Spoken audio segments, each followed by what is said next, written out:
Inuulit ko, yung ministro na inaresto, wala pang 24 oras pinalaya dahil wala silang nakitang mali doon sa mga text.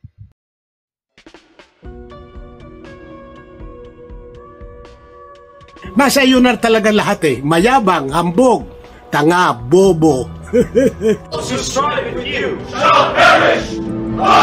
Baka si Kaburnok walang alam sa Biblia, hindi niya naunawaan ang kanyang binabasa. Kaya ayaw mong pakita ng mukha kasi wala kang Amerikana, wala kang barong, ano? Busted talaga ako. Pasensya na po kayo, Kaburnok, ano? 4 na taon na nating ipinagtatanggol ang pananampalatayang Katoliko. Ito ang Factbusters! Mga kapatid, magandang araw po at kapayapaan ay maghari sa ating isipan at sa ating puso. At follow and subscribe, Factbuster PH at The Beloved Catholic sa Facebook page ni Kaburnok. At abangan nyo si Kaburnok, no? Dahil marami siyang i-reveal na mga maling aral at matutuhanan natin ang katotohanan. Dahil ang katotohanan ay magbigay sa atin ng tunay na kalayaan. God bless! Sa puntong ito ng ating programa, kung hindi ka pa nakasubscribe, pakiclick po ng subscribe button at ang notification bell para updated po tayo sa ating mga susunod na videos. Kaya, let's go at simulan na natin!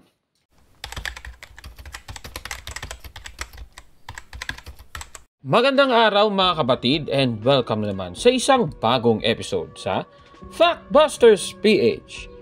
Ayon po sa Kawikaan 6:16 hanggang 17, isa po sa mga bagay na kinamumuhian ng ating Panginoong Diyos ay ang paggawa ng kasinungalingan mga kapatid. Kaya sa ating episode ngayon, tatalakayin naman natin muli itong napaka-sinungaling talaga ng mga miyembro ng Iglesia ni Cristo ni Manalo.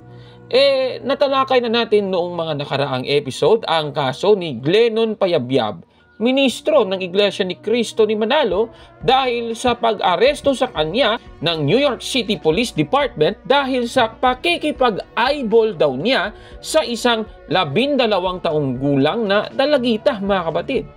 At nalaman po natin na hinuli po siya dahil sa kaso na isinampa po sa kanya mga kapatid. At muli, ipapakita natin sa inyo ang estado ng kanyang kaso ngayon sa New York State Unified Court System Database. Ito pong nakikita nyo sa screen, ang case identifier na may case number na CR-002360-25RI, ang kaso ni Glennon Salvador Payabyab mga kapatid. At ang korte na hawak sa kaso ay ang Richmond Criminal Court. At ayan yung defendant si Glennon Salvador Payabyab. At muli nangyari ang insidente noong March 31, 2025. Lunes po yan, nung nakatanggap po ng mga text daw itong biktima, mga kapatid. At noong April 3, 2025, Huwebes, ay inaresto po ng New York City Police Department itong si Glennon Salvador Payabyab, mga kapatid. At ang kapatid naman niya, sa ating previous episode ay tinalakay din natin ito kasi sabi nung kanyang kapatid nakalaya daw si Glennon Payabyab dahil wala raw siyang kasalanan. Ako po si Rhea, kapatid po ni Glennon Salvador Payabyab na nagva-viral ngayon sa social media dahil sa pagkakadakip sa kanya. Para po sa mga kamag-anak, kaibigan at kakilala po namin na nag-aalala po sa kanya, siya po ay na-release na. Na-release po siya agad dahil wala po siyang kasalanan at wala pong concrete evidence laban sa kanya. Alam naman po natin mga kapatid na ito pong base sa database din, makikita natin na ang susunod po na appearance sa korte ni Glennon Payabyab ay sa June 3, 2025 po yan ng alas 9 ng umaga mga kapatid. At base rin po dito, nakapagpiyansa po dahil naghain po ng not guilty plea ang kampo ni Glennon Payabyab mga kababayan. O diba? So, ganun pala yun mga kapatid.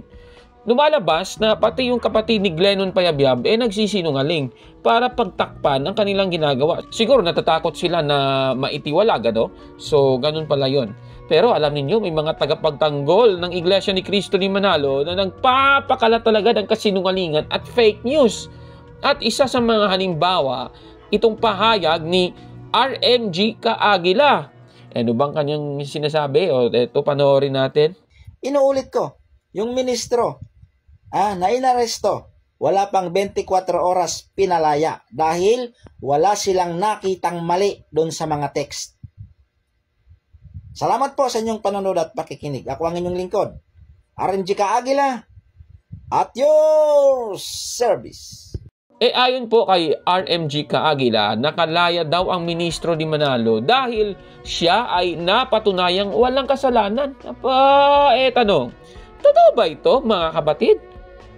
Meron pang ibang mga YouTube channel dyan, kagaya ni Charms TV channel, na as of recording may 31,400 subscribers, ang nagpapakalat ng balita na yung ginawa daw kay Glennon Salvador Payabyab ay isang false accusation.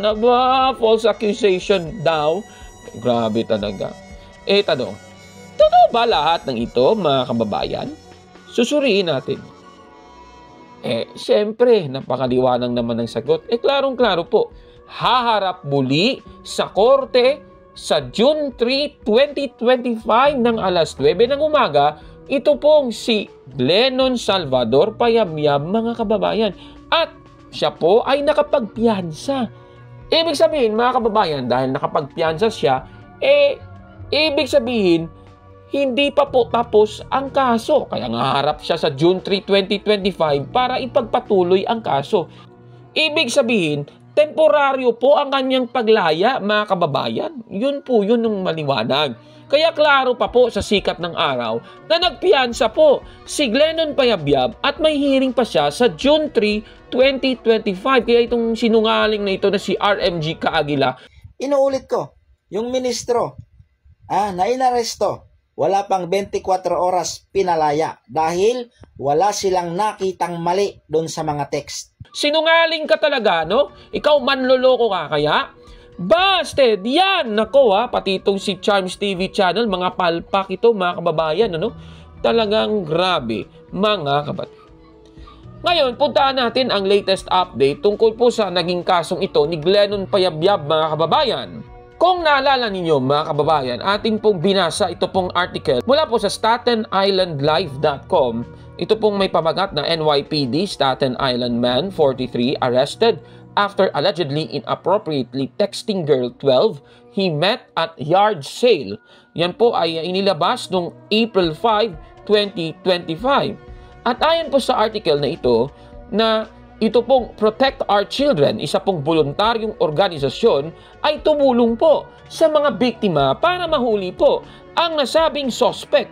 At ito pong tinutukoy na POC or Protect Our Children, yan pala ay yung Protect Our Children New York Incorporated. Isa pong non-profit organization po yan na tumulong po sa pagdakip, mga kababayan, kay Glennon Payabyab. Ito, panoorin natin. Good evening, Staten Island. Good evening, Long Island. Good evening, New York. Good evening, nation. Right now, we've been working on a case for the last few days of a older man who has been stalking and got in contact with a 12-year-old girl whose name is anonymous. Glenn, look at me. My name is Pete from Protect Our Children, and you should have never ever been texting a 12-year-old girl. It's all right. Okay? No, I'm not. Yeah, I'm not. Yes, you was, sir. You should have never been texting a 12-year-old girl, you piece of shit. Hey, Glenn, you have anything on you that I need to know about right now? Oh, Glenn. No, Glenn. We're not mistaken, Glenn. We have you on video. We're not mistaken, Glenn. Remember this name. Look at this name. You see this name? Protect Our Children. You see me? My name is Pete DiMichelli. I'm the president of this organization. Guess who you were talking to? Guess who you were talking to? Not her. You're an evil piece of shit. And you're... Hey, Glenn, you got anything you want to say? Being you're a man of Christ? Being you're a man of Christ, Glenn, you have anything you want to say? You don't want to say anything, Glenn? Can you roll down that window? O, di ba, napakaliwanag, harap-harapan na yung kinumpronta na ito pong ministrong ito ay may kasalanan talaga. Pero mas maganda kung hihintayin natin ang nasabing kaso na mabigyan na po ng katarungan kung ano ba talaga ang tunay na kahinatnan ng kaso. Ano? At habang pansamantalang nakalaya si Glennon Payabyab, kinukuyog po siya ng iba. Ito, panoorin natin. So, ito yung sasakyan. Kung makikita nyo po, ito yung nasa video na nung pinrame up po siya. So, yan po yung ginawa nila. Sinira po nila tong ganyan po sila kasama. Yan. Ayan. Ganyan po sila kasama. Oh. Ayan po. Kung makikita ninyo. Ngayon, kung mabubuting tao po yung mga tao na yan, hindi po yan gagawin. So, yun po. O, diba? So, yan po ang latest update sa kasalukuyan tungkol po sa kasong ito ni Glennon Payabyab, mga kapatid. Kaya alam po ninyo, kahit sa comment section, ang dami ko na pong nababasang mga komento ng mga miyembro ng Iglesia ni Cristo ni Manalo na fake news daw yung aking sinasabi. Naku, hindi naman fake news yan. Klarong-klaro po. Nasa database po yan, mga kababayan, ng Korte ng New York, mga kapatid. Ito talagang mga taga-Iglesia ni Cristo ni Manalo. Ang Diyos po, ayaw po sa kasinungalingan. Bakit kayo nagsisinungaling kahit miyembro kayo ng sinasabi niyong tunay na iglesia kayo? Hindi naman totoo pala yan. Kaya kayo, mga palpak, mga sinungaling, siguro alam na natin kung sino ang Diyos nila, mga kapatid. Ano po masasabi ninyo sa ating episode po ngayon? Paki-comment po sa baba, mga kapatid. At kung like mo ang video na ito, paki-smash ng like button at mag-subscribe sa ating YouTube channel, Factbusters PH. Kaya, huwag maniwala sa sabi-sabi. check mo na kung fact nga talaga. Hanggang sa susunod na episode, ako po si Kaburnok. At ito ang Factbusters. Ito talagang si RMG Kaagila. Sinungaling ka talaga, ano? Naku, kawawa naman. Mga kapatid, magandang araw po. At kapayapaan ay maghari sa ating isipan at sa ating puso. At follow and subscribe, Factbuster PH at The Beloved Catholic sa Facebook page ni Kaburnok. At abangan nyo si Kaburnok, no? Dahil marami siyang i-reveal na mga maling aral at matutuhanan natin ang katotohanan. Dahil ang katotohanan na magbigay sa atin ng tunay na kalayaan. God bless! I am Catholic.